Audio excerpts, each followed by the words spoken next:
Hello everybody, we're back again here with week 2 of season 3 of the CG Open Invite. We're going to be covering off the best duel from each match from each of our participants. Again, yet another really good week, and a lot of these games are super exciting. We're seeing some really powerful decks, some pretty goofy decks, and honestly it's just really fun. And if you want to get involved in this sort of thing, if you want to just speak to myself, speak to the participants, get sort of deck building advice, or want to get some ideas, then again, like it says on the screen, join the Discord below. We're up at like 107 members at the time of recording, so we're growing and growing and growing. So if you want to get involved in any of that, or you're interested in chatting to anybody, or just generally getting involved, feel free to join below, subscribe if you haven't, and let's get into the gameplay. Alright, getting into a match between myself and Ace here. We're going to open up with Emergency Teleport now. It's going to be P.U.N.K Thunder Dragons versus Dinos, and I'm not going to lie to you, both of these decks are incredible. We're going to go Foxy Toon, dropping our Dark to the Grave to summon a Deer Note from the deck before Synchro Summoning into the Chaos Ruler. Deer Note then is going to revive our Foxy Toon, while the Chaos Ruler is going to send the top 5 cards of our deck to the graveyard, grabbing to our hand a lighter dark monster among them. We're seeing the Ogre Dance there. There's a Foxy Toon we've already used. Snow, which is a phenomenal hit. We're going to grab ourselves an Ogre Dance on the off chance we find it usable. Then we're going to resurrect the Foxy Toon from the graveyard. We're going to Exceed summon into the zombie vampire here, sending the Chaos Ruler to the graveyard, sending the top 5 cards of either player's deck to the graveyard, and summoning one out to the field. Now we're going to grab the Omen from our deck. Now we're going to link summon off into IP Masquerena. That's going to trigger our Thunder Dragon Dark's effect to grab us the Thunder Dragon Hawk directly from our deck to hand. We're going to banish 2 now to summon out our Chaos Ruler once more, which is awesome. Now we're going to use Chaos Space. We're going to bounce, I believe, the Zombie Vampire, back to our extra deck to draw 1. We draw in the Chaos Space, which isn't the greatest card in the world, but it is still usable. We're going to summon out Dark and then tribute it for our Colossus. And then we're going to normal summon Xiamen before Synchro Summoning into the Psychic and Punisher. We do have less life points than our opponent, which means it is unaffected. We've got now a Crossout Designator, Ghost Ogre and Snow Rabbit. We've got the Colossus lock. We've got a Masquerena. We got all sorts of stuff, as well as of course a Maxi. That's why we were confident enough ending the board like we did. They are going to go double Evolution Pill, trying to bring out the Ultimate Conductor Tyranno, bringing it out to the field here, which is going to be a bit of a threat. We do draw into an Effect Veiler, which in this circumstance isn't going to be particularly useful, as they do have the Miscellaneousaurus in their hand. They're going to flip our Colossus face down, destroying their Scrap Raptor to add the Scrap Chimera from their deck to their hand, which they will then normal summon and revive their Scrap Raptor with. We're going to chain to that our Effective Veiler while we have the chance to make it somewhat usable. They're going to go Called by the Grave, stopping our Effective Veiler, or so they think. We're going to use Crossout Designator to stop the Called by the Grave before it can resolve. It's going to be one of few opportunities we get to utilize this card, so we might as well take it. So that means our Effective Veiler will resolve. Scrap Chimera will not be reviving the Raptor from the graveyard. They are going to go Fossil Dig, which is a bit of a problem, grabbing themselves a Baby Ceratosaurus directly from the deck. Now we're going to go Fairy Tail Snow. He was going to go in the battle phase here. So at the end of main phase, we go Fairy Tail Snow. We're going to flip the Chimera face down. That's going to trigger our Thunder Dragon Roar and our Thunder Dragon Dark. This is why we were really confident ending on the board we did, because of Snow. Snow's going to grab us Thunder Dragon Fusion, as well as summoning out a Thunder Dragon Roar from the deck to the field. We're going to flip the Chimera face down before linking Snow off into the Nightmare Unicorn. Now his Conductor Tyranno is protected this main phase by the Miscellaneousaurus, but he's not protected during the battle phase. We're going to revive Snow during the battle phase, flipping the Tyranno face down so it no longer gets to inflict any damage, and we get to add a Roar back to our hand from the deck, which is absolutely awesome. We draw into our Collapse Remote, which is decent. We're going to switch all our cards to attack position. We're going to banish our Snow Rabbit and his Dino. We're going to boost up our Psychic and Punisher to 5100 attack points, 26, 22, and 51.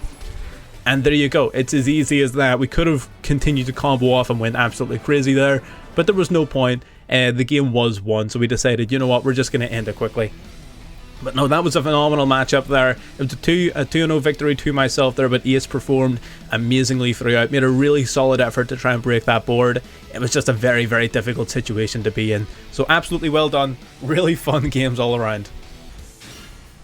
Already we've got NT07 up against Ro here, Blue Eyes versus the Dark Magician, Magician Girls. This is going to be pretty interesting. We're going to be opening up with a T set here, Ancients and Storing Mirror Force. We're going to go Berry Magician Girl, grabbing Lemon Magician Girl from the deck before tributing it off into the Silent Magician. 3,500 attack points, activating Silent Burning, which I don't know about that play, Chief, but either way we're going to attack with our Silent Magician and we're going to end up getting bounced back to the hand from the Storming Mirror Force. Silent Burning now banishing itself from the graveyard to grab ourselves a Silent Magician, pitching 2 cards from the hand to the graveyard.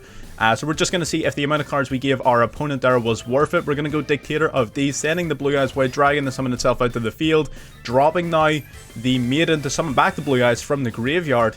It's going to give us quite a few different options. We're going to go Nebula Dragon as well, summoning itself and the Blue Eyes Jet Dragon out to the field straight from the hand. So now we've got a full field of monsters, and we're going to start Exceed summoning into our Cypher Dragon. The Cypher Dragon then ranking itself up into the Cypher Cross Dragon.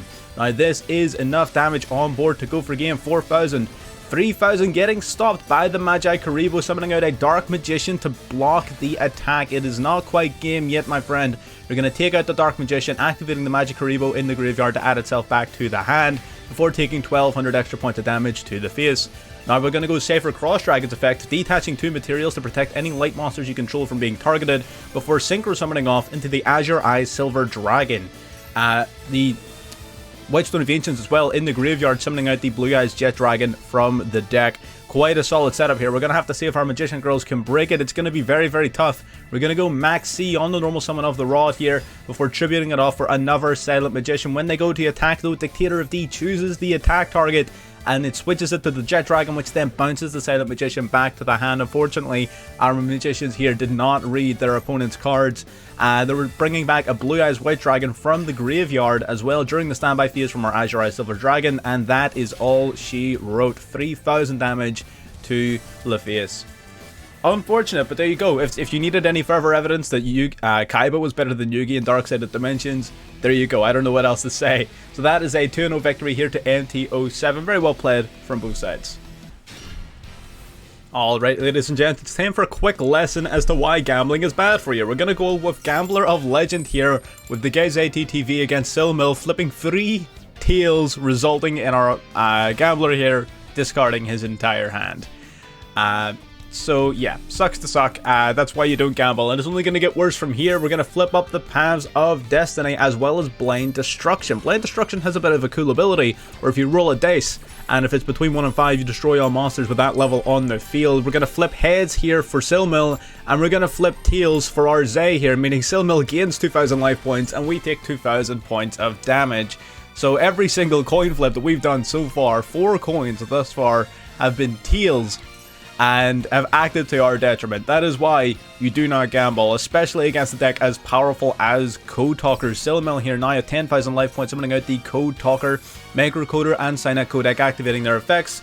Microcoder is going to search his deck for the Signet Optimization, which will turn all his monsters into Armades, and he's also going to grab the Nightmare Corruptor Iblis. Signet Optimization, and also allowing him to normal summon an additional Cybers monster. He's going to link summon now into the Transcode Talker, adding an Earth monster from his deck to his hand, while the Format Skipper grabs him a level 5 or higher Cybers monster, which could be Parallel Exceed, like it is here. It could also have been something like Scriptron, but Parallel Exceed or the Gachiri at Ignister is usually the way to go. Bringing back the Code Talker, summoning out the Gachiri. Now we're going to normal summon the Nightmare Corruptor Iblis. Now we're going to link off into the Access Code Talker underneath the Transcode Talker, so it cannot be targeted. It is unaffected thanks to the effect of Gachiri, and it's going to boost itself up to 4,800 attack points, also triggering off Parallel Exceed's effect, which I'm not sure if I agree with that one. But either way, we're going to bring out the Parallel Exceed. Is unaffected. Parallel Exceed summoning another Parallel Exceed from the deck, linking off into Code Talker Inverted. Code Talker Inverted then summoning out the Code Radiator from the hand, while Signet Codec is grabbing him a light monster from his deck. Code Talker is absolutely popping off. If you can get that Codec set up, you just have infinite advantage. He's able to summon outside the Lady Debug that he just searched for, grabbing Code Generator from the deck, Monster Reborn, bringing back the Code Talker. He's just got everything here going on. He is going nuts. We're going to finally link off once more into the X Code Talker, which is going to lock up our opponent's zones here.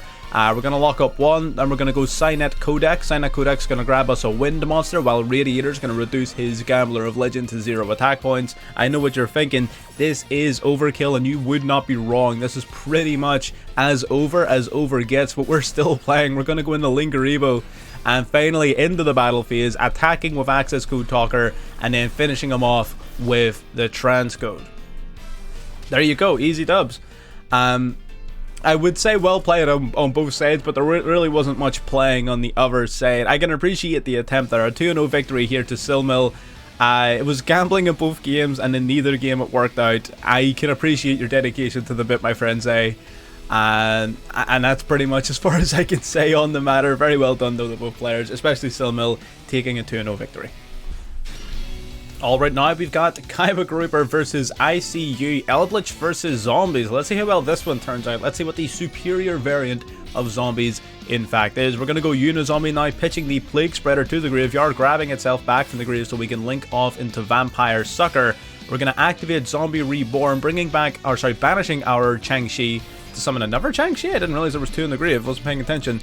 We're going to activate the effect of the Banished Changshi, which will banish another zombie from the graveyard to special summon itself back to the field, and one of them will be able to send from deck to graveyard another zombie. They grab Gozuki from the deck.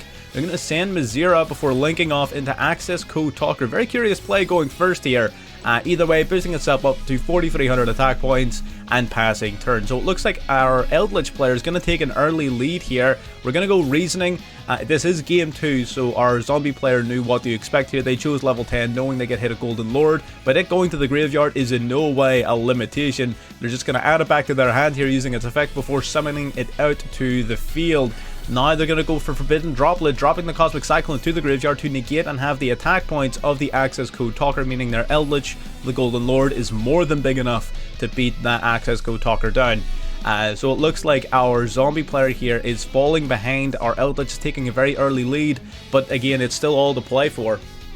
This Eldritch the Golden Lord, 3,500 attack, and cannot be destroyed by card effects. To get around that destruction protection, he's going to go for the Fallen of Albaz, but unfortunately, we're not playing Albion in this deck, so we cannot fuse off. We're playing just Lubellion, so that's where we went wrong there. We are not playing Albion, the branded dragon.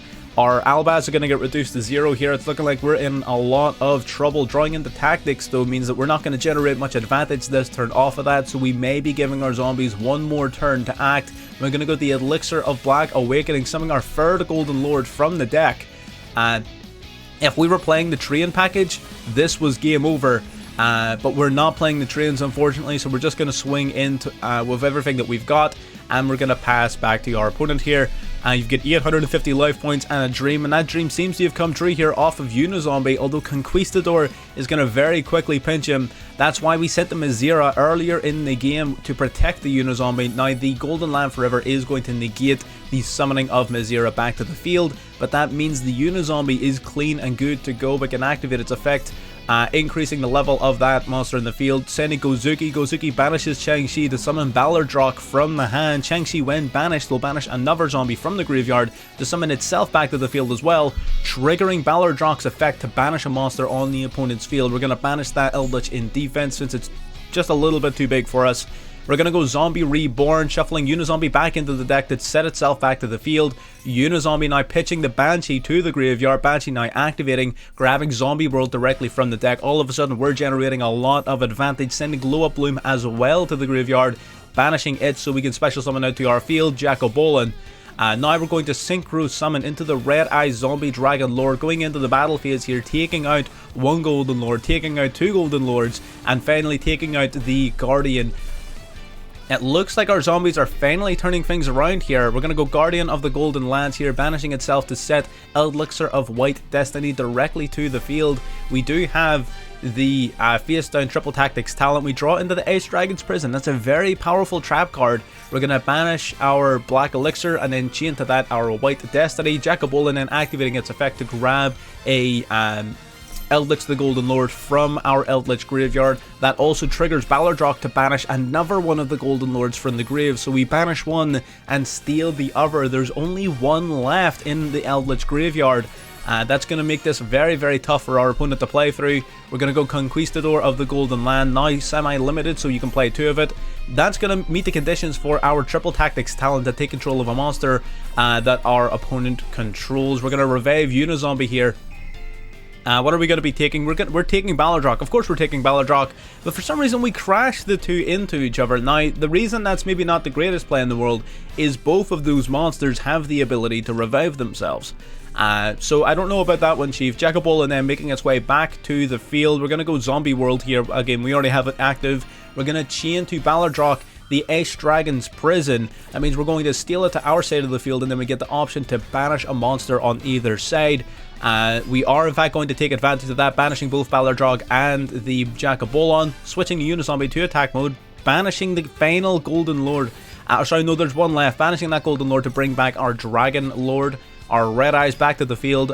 Albaz making its way back to the field as well. We're going to sing Glow Up Bloom, which will activate, banishing itself to summon another high-level zombie from the deck. And at this point, it looks like our Golden Lord player has had enough, and they scoop it up. So very well played from both sides. There really was a bit of a close match. So again, very well played. It was a 2-1 victory here to Kaiba Grouper, our zombie player. But yeah, again, very well played. Very little else to be said.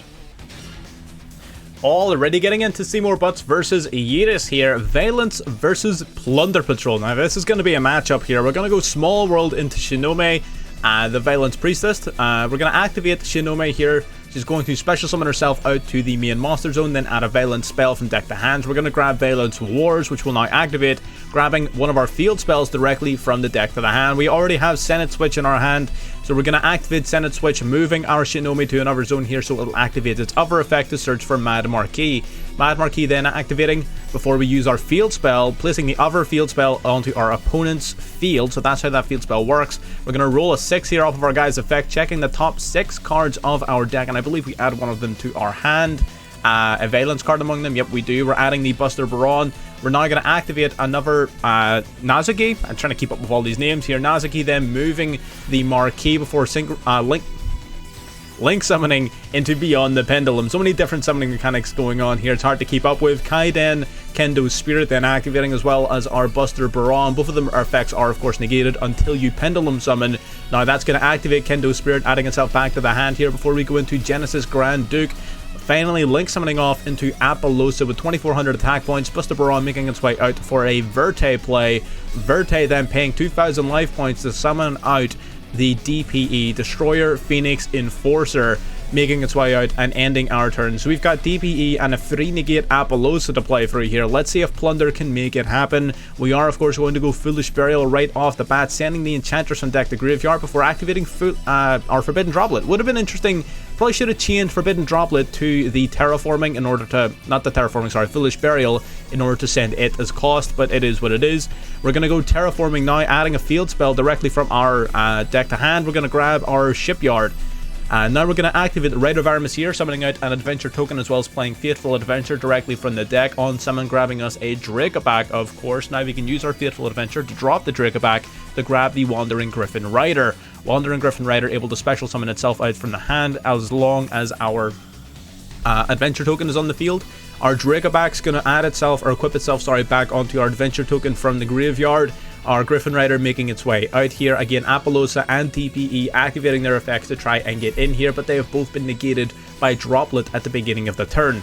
The Dracoback bouncing back the DPE into the extra deck. We no longer need to deal with that thing. We're going to drop a card to grab Bluebeard directly from our deck, activating its effect to special summon itself out to the field before we just get on the offensive, going in swinging at this man with our monsters. 500 to the face, 2000 to the face. Not quite enough to finish it off though, leaving our opponent here on 500 life points and a dream. We're going to go into Blackbeard, definitely the most powerful of the Plunder Patrol cards.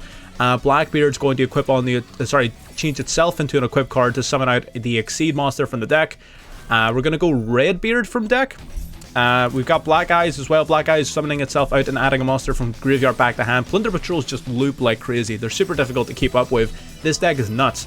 We're going to equip on our, what is this? Redbeard from the graveyard, and we're going to pass turn. So it's a pretty decent setup here, but Valence are by no means out of the game just yet. They have a lot of materials in their graveyard for them to be playing with. They are going to attempt to move the Griffin Rider into the spell and trap card zone. We are going to activate the Griffin Rider, shuffling itself back into the deck to negate and destroy the field spell.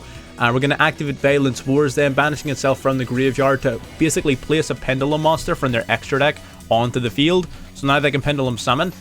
Bringing out the Mad Marquis. Mad Marquis then is going to check the top 2 of the deck, luckily hitting another Shinomi here, which gives them something to play with. They're going to go into now their Grand Duke. Genesis Grand Duke, pretty awesome. Shinomi then summoning itself, adding another Valence War before the other one takes up a zone in the Pendulum spots. We're going to activate Valence War, adding yet another field spell from the deck to the hand before Senate Switch is going to move our Shinomi. We're going to activate our patrol ship here in response to that. Which one is this? Morek. Morek, of course, the thing about all the patrol ships is they can all be ashed, which is a real pain in the ass. We're going to chain our Blackbeard to that, summoning out the Synchro Monster. I believe the Synchro Monster is a quick play banish, I believe. But again, our effect still gets negated no matter what. So we're going to move our Shinomi. That's going to trigger our Whitebeard now in the graveyard. Whitebeard, when sent to the graveyard, is going to special summon another Plunder Patrol from the deck. We're going to go Redbeard. Now we're going to link summon off into Heavy Metal Foes Electromite. Electromite then is going to start generating a great amount of advantage here, but we're going to activate our Redbeard in response. Redbeard summoning out the Exceed monster once more by equipping itself on. Now Heavy Metal Foes Electromite destroying the Senate Switch, the Gravity Buster Baron back to their hand. Nazuki then activating before linking off into Nightmare Unicorn. Nazuki must have some sort of effect here because you don't want to scale 1s. We're going to go Unicorn, bouncing back the field spell before going into Access Code Talker. Access Code Talker boosting itself up to 5300 here. Now we're going to banish a Link monster from the graveyard, popping the Blackbeard. We're going to banish yet again to pop the patrol ship. We're going to banish once more, and this is where we make our mistake. We banish the Morek. What we should have done is we should have destroyed the adventure token. That is going to be our downfall, because the adventure token can protect itself from damage, battle destruction once per turn thanks to Fateful Adventure. We draw into Nibiru the Primal Being, but it's not going to matter here. Our Dracoback simply bounces the Access Code Talker back to the deck, grabbing the Wandering Griffin Rider directly from the deck on the off chance our opponent's playing, I don't know, Karibo, I guess, and we're going to swing for game. So pretty sizable misplay there at the very end off of the Access Code Talker, but again, just as much an opportunity to learn as anything. By destroying, what should have done there is should have destroyed the adventure token with the card effect and then swung into one of the Plunder Patrols to take them out by battle. The Fateful Adventure will protect a normal monster equipped with an equip card by battle once per turn, so that is something to bear in mind. It's not an effect that comes up a lot, but it is something you need to remember. Either way, really, really well played there. It was a 2-1 victory here for Seymour Butts. Very, very tight games. All 3 rounds were fantastic, so really well done to both players. Alrighty, getting into game here between 6CZ42, I always mess that name up, and Devixel. We're going to go Gozuki here to begin the duel and simply end our turn after a single mill. So we sent Ballardrock. We've already got the zombie world, so that may seem like it's not very much, but we are able to summon out the Ballardrock. For some reason they're getting this weird visual glitch where they're saying negate the effect whenever he's activating his resummon ability, but whatever. We're going to go Fateful Adventure here, grabbing our Water Enchantress. Now, we do make a bit of a mistake here in going for the Water Enchantress right away while Ballardrock is still up. We do have the double Lava Golem in hand. There was nothing stopping us from going for the Lava Golem first. I think that was definitely a bit of a misplay. Now we're gonna Lava Golem our opponent here. We're going to use our Dracoback, grabbing it from the deck, summoning out our Mech Knight of Red Moon. Looks like it's Punk Zombies up against Mech Knights. This is going to be pretty interesting, although that wasn't the greatest of starts. Our Doom King is coming back to the field yet again during the standby phase and is actually going to capitalize on Lava Golem's effect here, triggering off Ballardrock's ability to banish the Red Moon.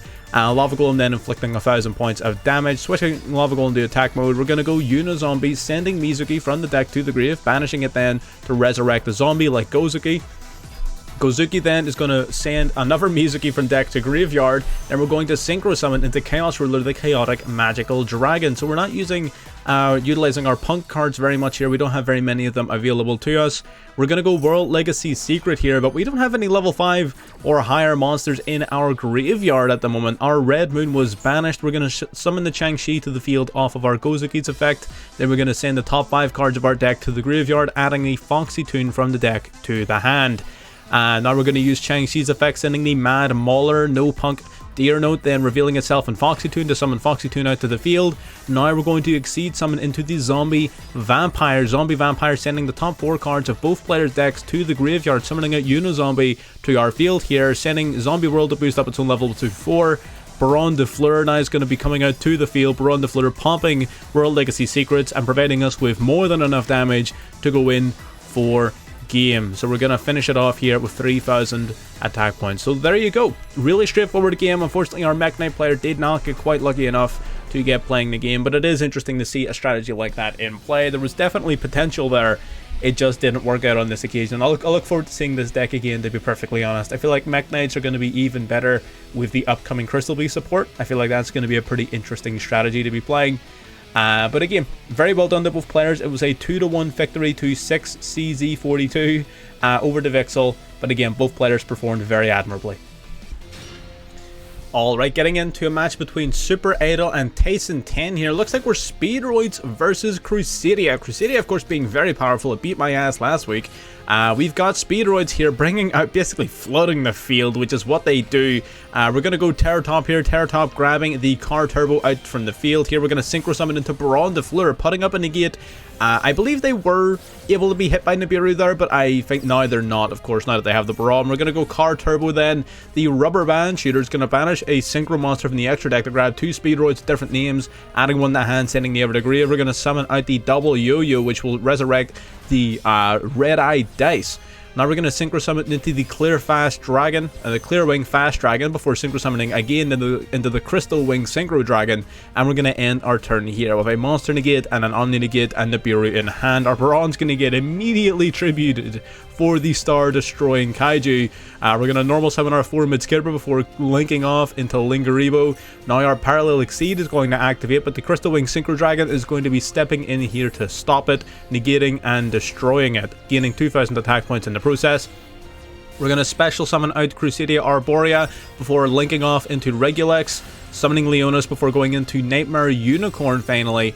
We're going to discard a card to get rid of the Crystal Wing Synchro Dragon. I don't know why we didn't climb all the way up into Equimax. Maybe it's because we didn't use the Magistus to search. Maybe that's the issue. Either way, we're gonna go Speedroid Marble Machine here, adding Takatomborg from deck to hand. We're gonna activate Takatomborg, tributing itself, but we're going to get hit by Called by the Grave. So the Takatomborg is in fact negated. That is bad, but at the same time, we have the Star Destroyer Kaiju on our field, which at the time when it was summoned is bad, but now it's just a 3300 beat stick. We're going to beat that ass here, and then we're going to end our turn. We still have the Nibiru in hand, so if our Crusadia player gets out of hand, we can of course stop them. They draw into Parallel Exceed, unfortunately, which means that we have a full turn to press for 6,900 points of damage. We're going to go Car Turbo, special summoning itself out to the field here before going into the Rubber Band Shooter once more, sending another Wind Synchro Monster to take 2 different Speedroids, one to hand, one to grave. We're going to summon the Takatomborg, which will tribute itself to special summon a Speedroid tuner from deck, going into the Den Daiko Dice, or whatever, Duke, sorry, whatever this guy's name is, and that is simply enough damage for game. Very, very interesting deck there, Speedroids. It's not a deck I've seen an awful lot of, to be honest with you, and it does have a decently high ceiling, even if it's maybe not the highest out of all of the different Synchro decks. It's definitely a pretty fun one, and I'm just a little bit surprised we don't see it more often. But that is a 2-0 victory here to Super Idol over Tyson 10. Very well done. And there you have it. That is the best matches out of our second round of the CG Open Invite. 2 more rounds left to go here. Week 4 will be the finale of Season 3, and that's when our winners will take their prizes. Still all to be played for. Again, there's quite a lot of competition up and around that sort of third spot. You can see the guys in first, second, and third are taking away a little bit. But again, even just a single duel can turn that around with each. Again, the maximum amount of points you can get for a duel is over 400, right? So it's really anybody's game still to be played for here. Anyone in that sort of 9th to 3rd sort of place, they can still take top spot if we see a bit of a stumble from our top players there. But again, it is still all to be played for, still 2 weeks left to go, and I can't wait to see what these guys continue to do as the event goes on. And if you also want to look forward to what all of these really good duelists are doing, how they're performing as it goes on. Feel free to subscribe, turn notifications on so you get notifications. Not only do we cover this, of course, we also do deck profiles every single day, unless we're streaming, in which case, you know, we'll be going live. I'm actually going live on the day of recording this, so if you want to catch us for live streams, jump into the Discord, we will send out notifications, subscribe to the channel, or if you just want to catch our deck profiles or anything else that we do here, again, no harm in subscribing. It doesn't cost you anything, and it helps me out. Everybody wins, you know? And with that, I'll see you in the next one.